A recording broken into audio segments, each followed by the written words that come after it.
Good evening बच्चों। पिछले topics में जो मैंने पढ़ाया था उसके आगे बढ़ते हैं, है ना। फिर कुछ पॉइंट्स जो प्रॉब्लम पूछे जाते हैं छोटे मोटे, वो मैंने बोर्ड पर लिखा हुआ है। इनको थोड़ा सा याद भी करना है और थोड़ा समझना भी है। तो मैं एक 30 सेकंड के लिए बोर्ड के सामने चढ़ता हूँ, पहले इसको नोट कर लो, फिर मैं एक्सप्लेन करता हूँ।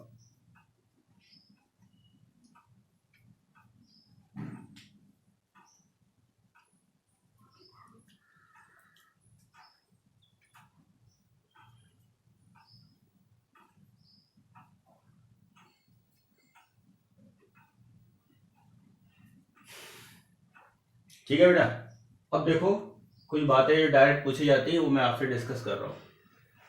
मैं कुछ लिखवा भी रहा हूँ, उसको आप लिखते हुए चलेंगे। मैंने डायरेक्ट हिट कर दिया है, लेकिन कैसे सवाल पूछता है उसको आप प्रॉपर कॉपी के साइड में आप लिखते हुए चलेंगे, ठीक है ना। तो एक अगर क्वेश्चन ये पूछता है कि maximum number of electron in P, maximum number of electron in P, P के आगे लिखा हुआ ऑर्बिट, पी के आगे क्या लिखा हुआ है, ऑर्बिट लिखा हुआ है, ठीक है ना।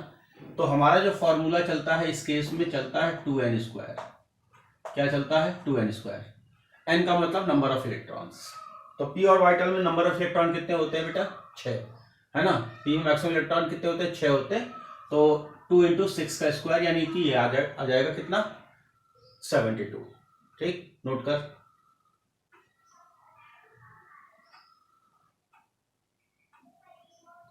लिखा।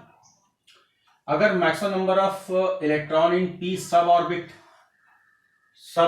6, सब ऑर्बिट देख कैसे भाई, एक सब ऑर्बिट आपका इस तरीके से ऑर्बिट, सब ऑर्बिट कैसे बना? एक तो ये बना, एक ये बना और एक ये बना। तो बताओ कितना हो जाएगा भाई सब ऑर्बिट में total maximum number of electron कितना हो सकता है सभी में? 6 दिख रहा है आपको, 2 करके। अगर ऑर्बिटल ले रखा है तो ऑर्बिटल हम किसी एक पार्ट को कहते हैं, यानी इसको कहते हैं, ठीक है। और सभी को मिलाकर क्या बोलते हैं? ऑर्बिटल्स बोलते हैं। तो अगर उसने ऑर्बिटल कहा है तो हम कितना लिखेंगे? 2। हम जानते हैं इलेक्ट्रॉन कैसे भरे जाते हैं, एक इस तरीके से भरे जाते हैं, राइट। तो इसको जरा फटाफट नोट डाउन करो।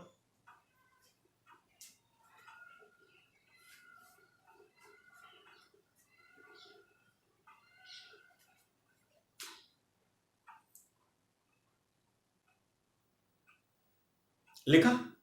अब क्वेश्चन पूछता है, सेकंड पॉइंट देखो, number of subshell in principal shell equal to होता है n, उसकी वैल्यू n के बराबर होगी। अब थोड़ा ध्यान से देखो, number of orbital in a shell, अगर क्वेश्चन पूछता है कि किसी सेल में नंबर ऑफ ऑर्बिटल कितने होंगे तो n², फॉर्मूला भी यूज करेंगे n²। अगर पूछता है नंबर ऑफ इलेक्ट्रॉन इन सब सेल तो यूज करेंगे, देखना शेल है सब शेल है, दोनों अंतर है ना। शेल क्या होता है? शेल होता है आपका KLMN होता है, सब सेल क्या होता है? SPDF होता है, राइट। तो अगर हमने कह दिया शेल तो n² और सब शेल कह दिया 2n², राइट। अगर हमने कह दिया इलेक्ट्रॉन को हटा करके ऑर्बिटल कह दिया किसी सब शेल में, तो ये फॉर्मूला हम लिखवा चुके हैं, एक बार मैं फिर से रिपीट कर रहा हूं, यानी कि 2l1। अगर हमने 2l+1, अगर मैंने कहा अच्छा l क्या है, L से आप पहले समझ लो L क्या है, एजिमुथल क्वांटम नंबर। चाहो तो कॉपी के ऊपर लिख सकते हो L बराबर, क्योंकि बार बार अभी आगे भी जरूरत पड़ेगी मेरे को कि L क्या है। तो L मैं बता चुका हूं, फिर मैं एक बार और लिखवा दे रहा हूं। L बराबर जो होता है बेटा जी, वो होता है एजिमुथल क्वांटम नंबर।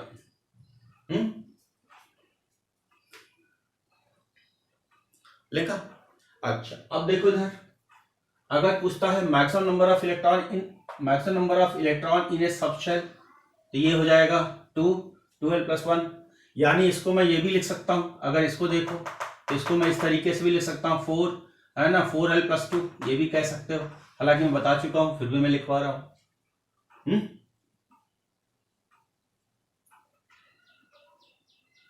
राइट। अब थोड़ा क्वेश्चन सी पर ध्यान दो, है ना। ये काफी जो मैं आपसे डिस्कस कर रहा हूं, अक्सर आप लोग गलत कर जाते हो, इस वजह से मैंने उनको अलग पॉइंट बना के मैं लिखवा रहा हूं, ठीक है ना बेटा जी। अब थोड़ा सुनो सवाल को, सुनो सवाल का एग्जाम्पशन सुनो। उसने ये कह रखा है कि z बराबर 105 है, सवाल को सुनिएगा। z बराबर 105 है, 105 है ना। तो n+l बराबर 8 आना चाहिए, यानी कि n+l बराबर 8 आना चाहिए। वो कितनी सिचुएशन होंगी? वो अगर हम z बराबर 105 ले रहे हैं तो n प्लस एल की वैल्यू 8 ही आनी चाहिए, और जहां पर n प्लस एल की वैल्यू 8 आएगी उसमें टोटल इलेक्ट्रॉन कितने होंगे, उसमें टोटल इलेक्ट्रॉन कितने होंगे। तो सवाल हमारा इस तरीके से होगा। अब देखो अगर हम 105 का कॉन्फ़िगरेशन करेंगे तो ये हमको आने वाला है, राइट। अच्छा, n प्लस एल की वैल्यू 8, अगर पूरे सेल में पूरे नेटवर्क में बात करेंगे तो दो जगह दिखाई देगा, यहां पर, यानी कि 5F में भी 8 आएगा और 6D में भी 8 आएगा। बाकी पूरे नेटवर्क में कहीं भी कॉन्फ़िगरेशन करेंगे तो आपको n प्लस एल की वैल्यू 8 कभी नहीं मिलेगी, राइट। अब 4F में आप देखो, 4F में कितने इलेक्ट्रॉन है, 14 है, और 3D में कितने इलेक्ट्रॉन है भाई, 3D में आए, 3D में कितने हैं, 2 है ना, कैलकुलेट कर लेना भाई, कैलकुलेट कर लेना। 3D में मेरे पास दो दिखाई दे रहा है, तो यहां 2 लिखेंगे भाई, 2 है ना, 2 दिखाई दे रहा है, कितना 2, तो ये रिजल्ट कितना आ जाएगा 16। बेटा जी इसको एक बार कैलकुलेट कर लेना, फिर से जोड़ लेना, हो सकता है मैंने कि कैलकुलेशन में कहीं गलती की, देख लेना, इसको एक बार देख लेना। 3D में 3 भी हो सकता है और 2 भी हो सकता है, देख लेना, आप मिला लेना, सब जोड़ जाड़ लेना। रेडॉन का मैं बता दे रहा हूँ 86 है, बाकी सब जोड़ के अब देख लेना, ठीक है, ये आपकी ड्यूटी है।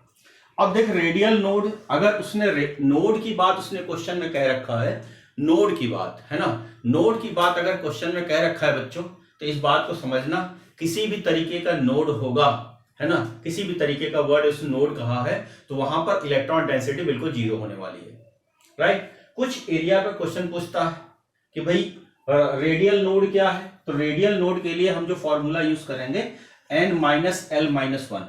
बेटा जी n क्या है, n है प्रिंसिपल क्वांटम नंबर, l बराबर एजीमुथल क्वांटम नंबर। इसको लिखेंगे तो अच्छा रहेगा, अपनी कॉपी में लिखते हुए चलेंगे, मैंने बोला था भी स्पेस बना के चलेंगे। तो n क्या है, n बराबर प्रिंसिपल क्वांटम नंबर,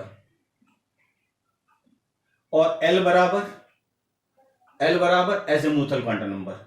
और आप फैमिलियर हैं कि अगर मैं s की बात कर रहा हूं तो l की वैल्यू 0 है ना, और p की बात कर रहा हूं तो 1, d की बात कर रहा हूं 2, और f की मैं बात कर रहा हूं तो 3। इससे आप फैमिलियर हैं, ये वैल्यू l की वैल्यू आप फैमिलियर हैं, राइट, ठीक है।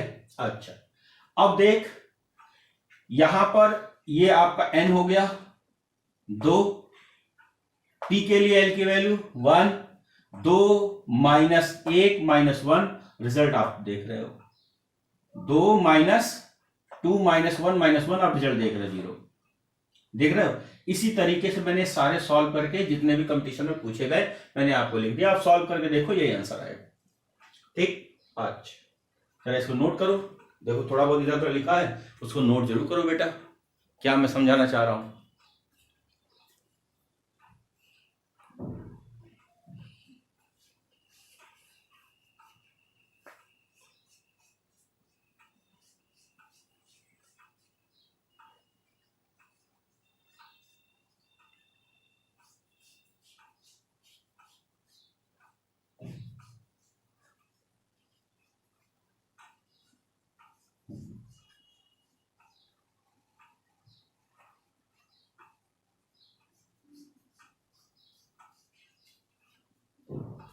लिखा बेटा, अच्छा। अब इसके बाद एक और क्वेश्चन आता है एंगुलर नोड। तो एंगुलर नोड जो होता है equal to azimuthal quantum number. तो इसके आगे एक बात लिखो, जरूर लिखो आप लोग, angular node equal to azimuthal quantum number, right. Angular node equal to azimuthal quantum number, और एजीमुथल क्वांटम नंबर की वैल्यू कितनी है, राइट। अगर क्वेश्चन कहता है कि एंगुलर नोड क्या है, तो नोड जितने भी होंगे इलेक्ट्रॉन डेंसिटी 0 होगी, है ना, बात खत्म हो गई। अब यहां पर L क्या है, एंगुलर ये क्या है, एजीमुथल क्वांटम नंबर। तो मैं ये कह सकता हूं कि एंगुलर नोड जो होगा वो इक्वल टू होगा किसके, एजीमुथल क्वांटम नंबर के। अच्छा एक बात ये हो गई, अगर एक क्वेश्चन भी देखो अगर मैंने 3dxy दे रखा है, सुनना, अगर मैंने 3dxy दे रखा है तो मुझको सिर्फ लेना देना किससे है, L से है। L कहां मिलने वाला, D से, यानी d ऑर्बिटल से। तो क्या d के लिए 2 आ रहा है कि नहीं आ रहा है, आ रहा है। अगर मैंने कहा 3dxy 2, अगर मैंने कहा 4dxy 2, अगर मैंने कहा 6dxy 2, अगर मैंने कहा 6dyz 2, इज दैट क्लियर। तो कहने का मतलब कहीं हमको जो एंगुलर नोड की अगर हमसे बात कह रहा है तो हमें एंगुलर नोड में लेना देना केवल एल से है, बाकी से हमको अगर लिखा है तो सिर्फ हमको सवाल को परेशान करने के लिए लिखा गया, बाकी कुछ नहीं है। लिखो फटाफट लिखो उसको।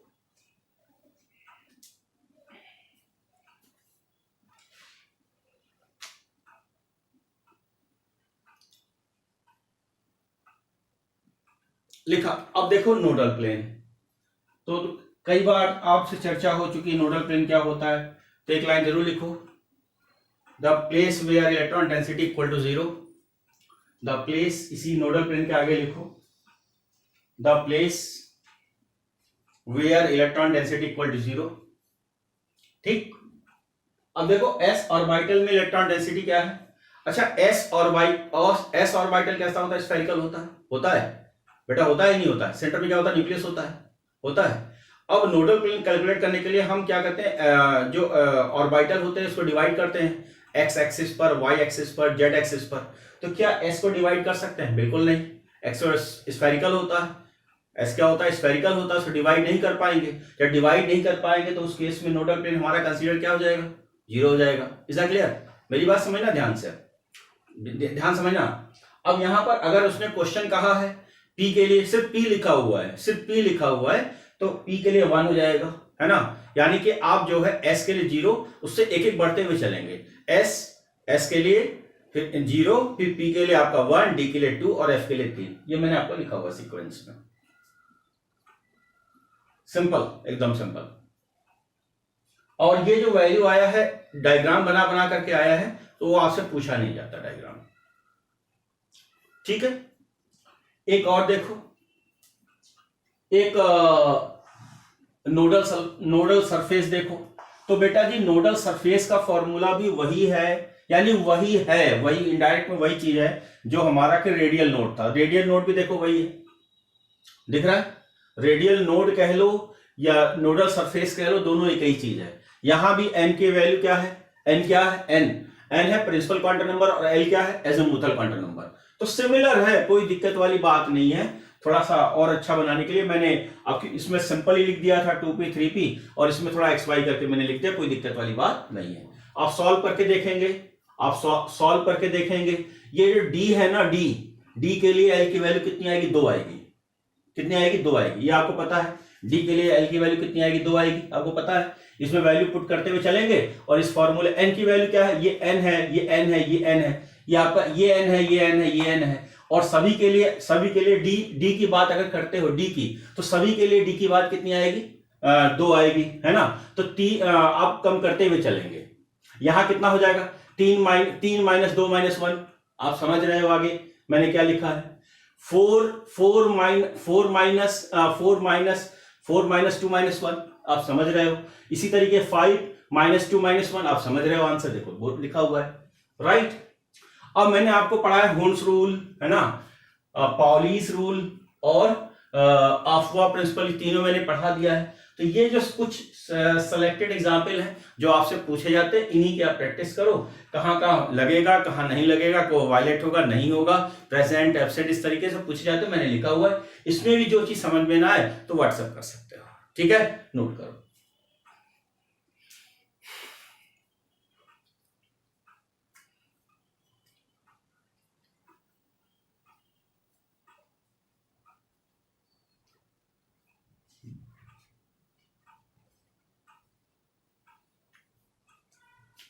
इसके बाद नेक्स्ट हेडिंग डालो बच्चों, Heisenberg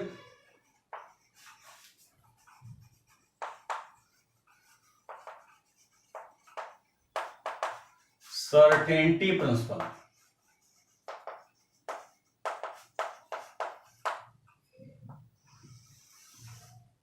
Heisenberg uncertainty principal,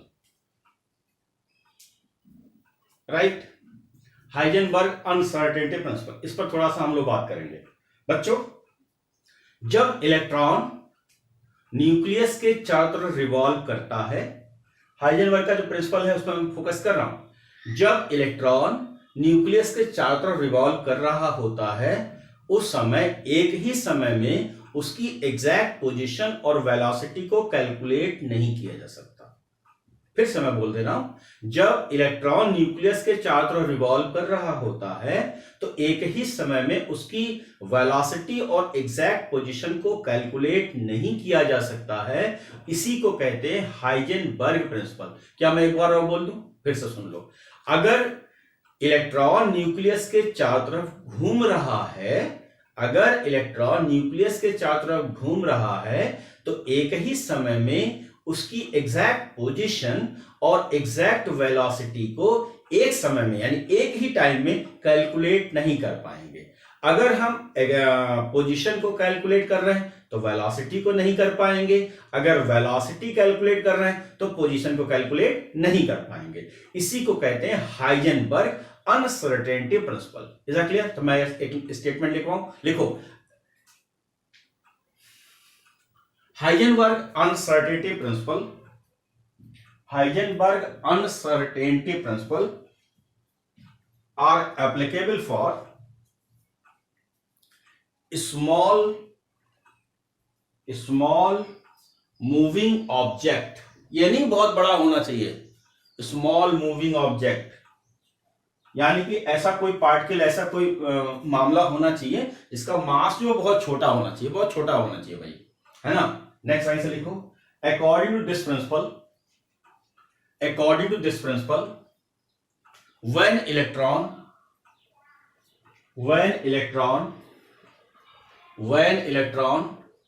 revolves around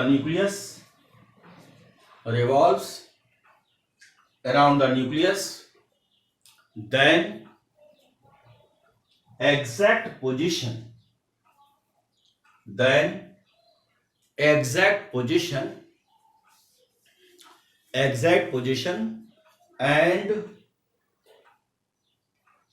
exact velocity never calculated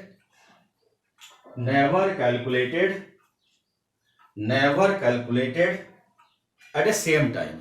एक ही टाइम में नहीं कैलकुलेट कर सकते, एक ही टाइम में कैलकुलेट नहीं कर सकते। अब इसको प्रूफ करने के लिए इन्होंने कुछ इक्वेशन दिए, मैं उस पर भी एनालिसिस करूंगा। देखो बेटा, delta x into delta P, जो कि बराबर भी हो सकता है, थोड़ा सा बड़ा भी हो सकता है, h/4 के, h/4, राइट। अब यहां पर मैं एक एक बात लिखवा दूं। डेल्टा एक्स क्या है? ये क्या है? Change in position. और डेल्टा पी क्या है? ये है आपका change in momentum, right. H क्या है? एच है आपका प्लैंक कांस्टेंट, राइट। इसकी जो वैल्यू है 6.6 इंटू 10⁻⁻34 जूल, राइट। पाई जानते हैं, पाई की वैल्यू 3.14 है, तो आप जानते हैं, है ना। मैं लिख दूं, हो सकता है आप लोग फोन करो, पाई वैल्यू 3.14 होता है, राइट। अच्छा, पहले इतना लिखो फटाफट। ये थोड़ा सा ज्यादा भी हो सकता है, बराबर, लेकिन इस बात का ध्यान रखना, न्यूमेरिकली हम लोग बराबर ही लेंगे। मैं लिख दूं ना, आप लोग परेशान हो जाओगे। जब मैं न्यूमेरिकली लिखूंगा, न्यूमेरिकली का मतलब जब मेरे को न्यूमेरिकल निकालना होगा, तो मैं formula delta x into delta P बराबर h/4 ही यूज करूंगा। न्यूमेरिकल निकालने के लिए मैं इस फॉर्मूले को ही यूज करूंगा, ठीक है। लिखो जरा,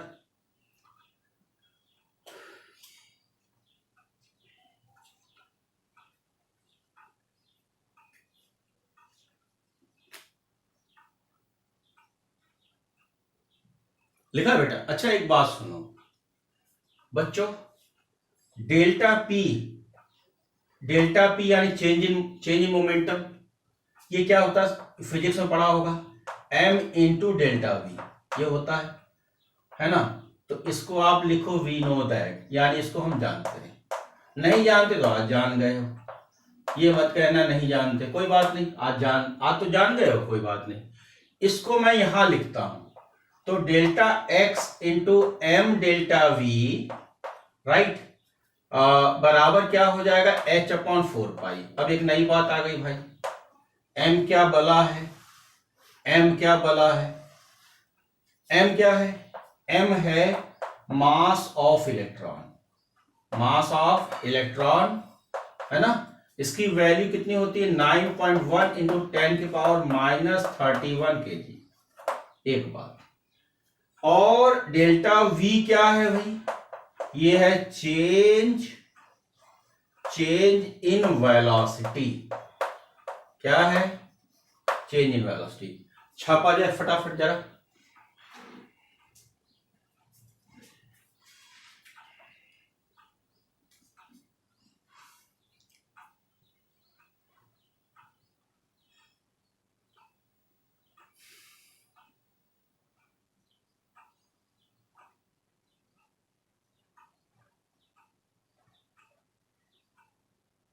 लिखा,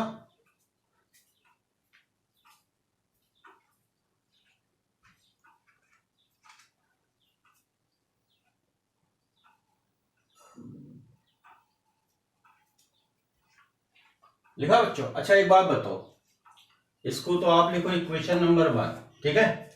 अगर मैं क्वेश्चन में पूछ रहा हूं कि डेल्टा एक्स निकालना, तो डेल्टा एक्स कैसे निकालोगे, h upon 4 pi m delta we, ऐसा तो निकालोगे, ऐसा ही तो करोगे, क्यों। इक्वेशन नंबर 2, अगर मैं कहता हूं कि मेरे को डेल्टा वी चाहिए, तो क्या निकालोगे भाई, h अपॉन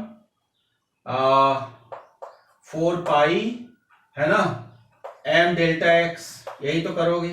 इक्वेशन नंबर आपका, इक्वेशन नंबर 3 हो गया है ना। तो जो आपसे पूछे जाते हैं मैंने आपको लिखा।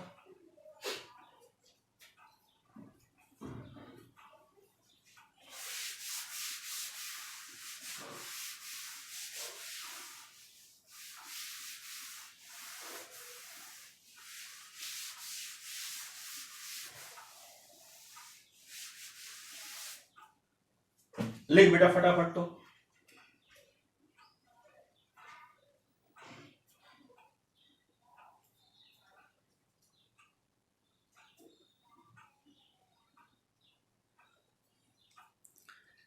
लिखा। अच्छा, अगर मैं कुछ एप्लीकेशन जरूर, एक बात मेरे को बताओ, पहली बात, एप्लीकेशन की पहली बात, अगर मैं डेल्टा एक्स बराबर मैंने कह रखा है 0, तो इस कंडीशन में डेल्टा पी क्या हो जाएगा, डेल्टा पी हो जाएगा आपका इन्फिनिटी, राइट। या मैंने कह रखा है कि डेल्टा एक्स बराबर इन्फिनिटी है, तो डेल्टा पी बराबर 0। इसका मतलब क्या है, इसका मतलब ये है कि हम मोमेंटम को तो कैलकुलेट कर रहे हैं और इसको कैलकुलेट यानी पोजीशन को कैलकुलेट नहीं कर रहे हैं, राइट। मेरी बात आपको समझ आ रहा है।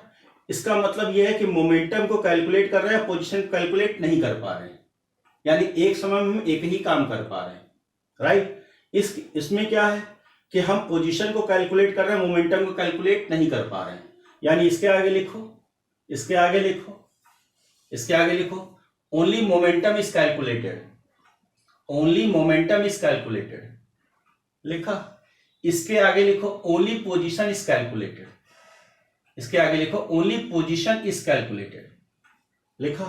अच्छा एक बात बताओ, अगर मैंने क्वेश्चन में यह कह दिया if delta x equal to delta p हो जाए, अगर डेल्टा एक्स की वैल्यू डेल्टा पी के बराबर हो जाए, ठीक, तो हमारा क्वेश्चन क्या था भाई, हमारा सवाल ये था कि delta x into delta P बराबर जो है h अपॉन 4 पाई, और ये वैल्यू इसके बराबर हो रहा है, यानी कि delta P dot delta P बराबर h अपॉन 4 पाई, पक्का है ना।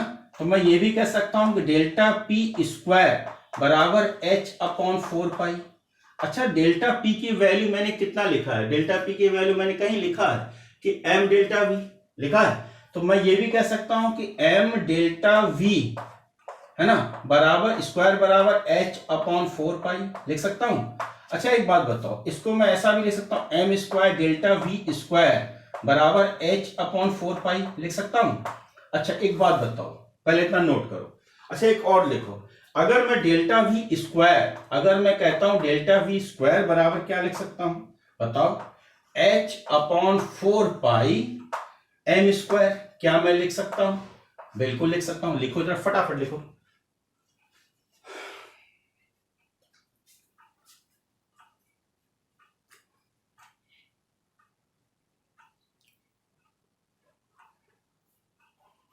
लिख सकते हो? अब इसको और लिख सकते हो कि डेल्टा वी बराबर 1/2m, है ना? और सिंप्लीफाइड कर लो, डेल्टा वी बराबर 1/2m। क्यों बेटा? रूट एच अपॉन पाई लिख सकते हो? ये भी लिख सकते हो। लिखो बेटा।